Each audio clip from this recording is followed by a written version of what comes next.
Bonjour, bienvenue sur ocode.fr. Dans la vidéo précédente, auquel je présente la commande d'un buzzer avec Node.js, nous avons vu qu'avec le P0, on peut faire sonner le buzzer. J'avais pris un multimètre en fréquence mètre et mesuré sa fréquence. Malheureusement, le P0 a une sortie 3,3 volts et ne fournit pas assez de courant. Nous devons donc, entre notre P0 en GPIO 20, sa sortie, mettre un quadripôle. Concrètement, je vais donc retirer le buzzer, prendre un bout de PCB, circuit imprimé, et rajouter un transistor.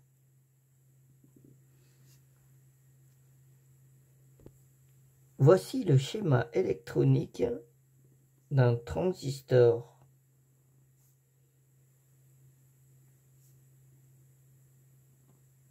Il a trois pattes.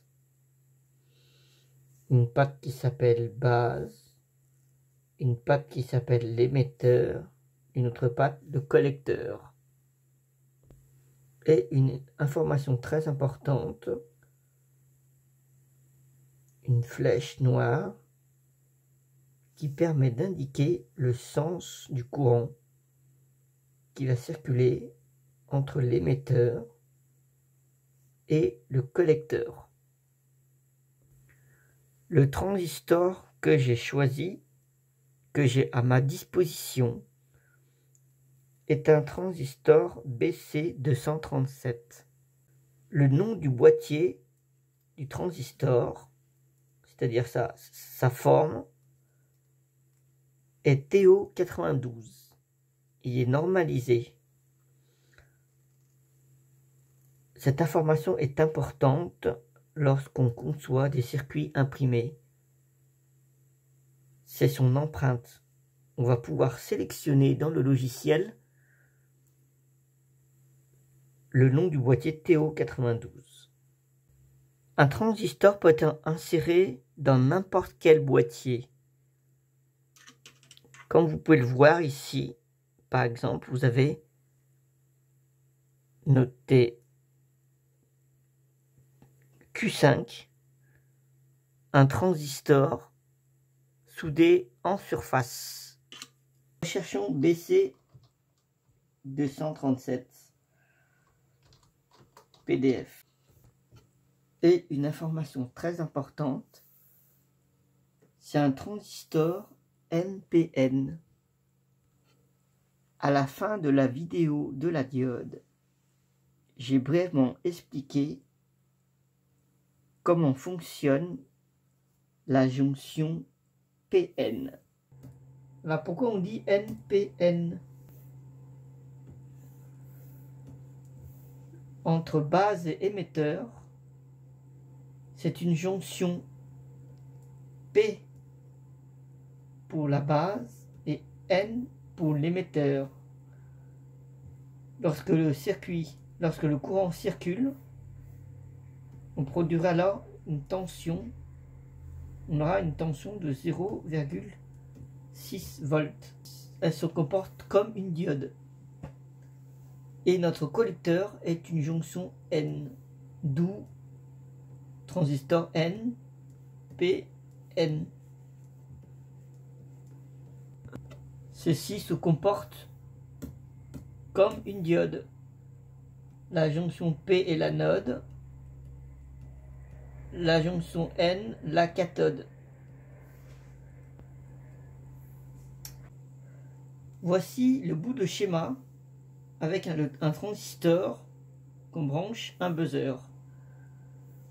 L'entrée buzz est en fait la sortie du P0 sur le port GPIO numéro 20. Généralement dans un microcontrôleur ou microprocesseur. Ici notre microprocesseur c'est un BCM. on sort environ un courant de 10 milliampères. C'est un courant qui peut commander une LED, mais pas un buzzer. Donc on met un transistor afin qu'il puisse amplifier le courant. Ici R1 est de 1 kg. Sa valeur peut être calculée à 2,7 kg. Pourquoi à 2,7 kg?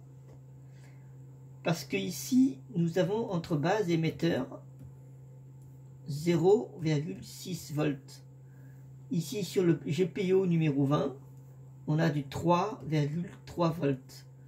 Si je fais 3,3 volts moins 0,6 volts, ce qui nous donne 2,7 volts. Donc, si on veut obtenir un courant, ici on va prendre juste 1 mA suffiront.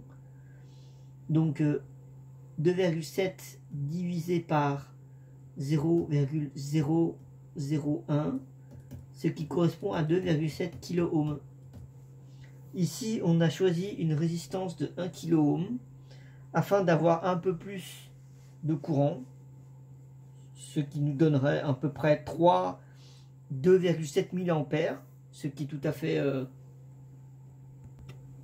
envisageable pour commander ce transistor afin qu'il puisse être saturé. On dit saturé lorsque entre l'émetteur, entre le collecteur là et l'émetteur, il se comporte presque comme un interrupteur fermé. Donc le but est d'ouvrir et de fermer rapidement cet interrupteur afin de produire, afin de commander ce buzzer.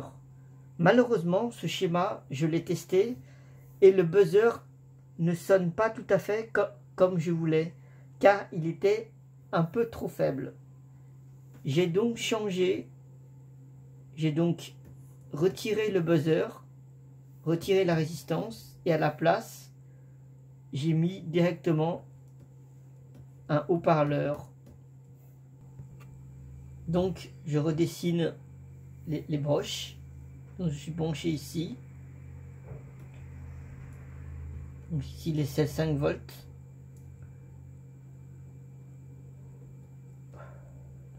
Mon HP. Ma résistance de 18 ohms. Le port GPIO, je mets la résistance d'un K. Mais le transistor, ici la masse est ici, le 0 volt. Le collecteur, c'est la patte 1, la patte 2 c'est la base, la patte 3 c'est le 0 volt. Voilà, je vais donc montrer le résultat en réel. Donc le plus 5 volts, le HP, la résistance de 18 ohms, la patte 1, la patte 2 reliée à la résistance d'un kilo, reliée au GPIO 20, et enfin la patte 3, la masse.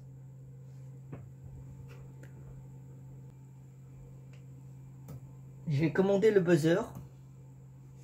Donc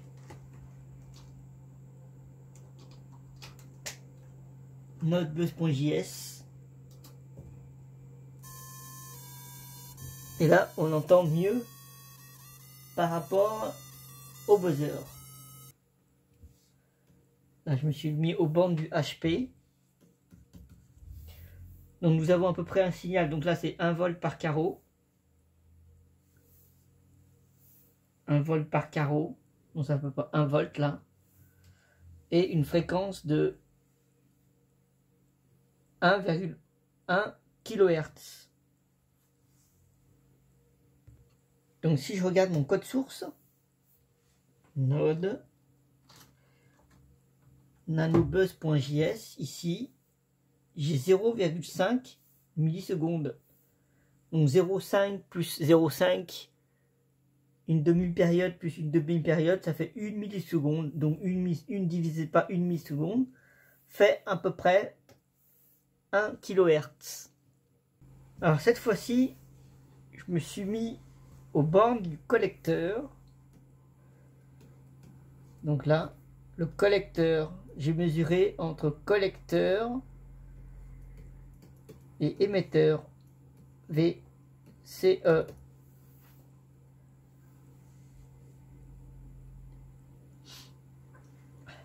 Ici, je peux constater, donc ici j'ai 2 volts par carreau. Je suis à peu près ici en amplitude de 2,4, environ 2,4 volts.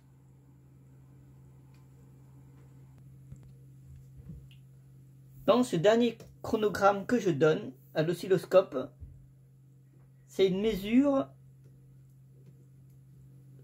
Donc là j'ai le buzzer, le HP, la résistance de 18 ohms, le collecteur, l'émetteur. Donc c'est cette résistance, je mesure UR. Donc celle-là, c'est la tension UR qui est là. Donc là, on est à peu près à 500 millivolts. Donc 1 volt tous les 2 carreaux. Donc pour obtenir le courant, le IE, on fait 2 volts divisé par 18.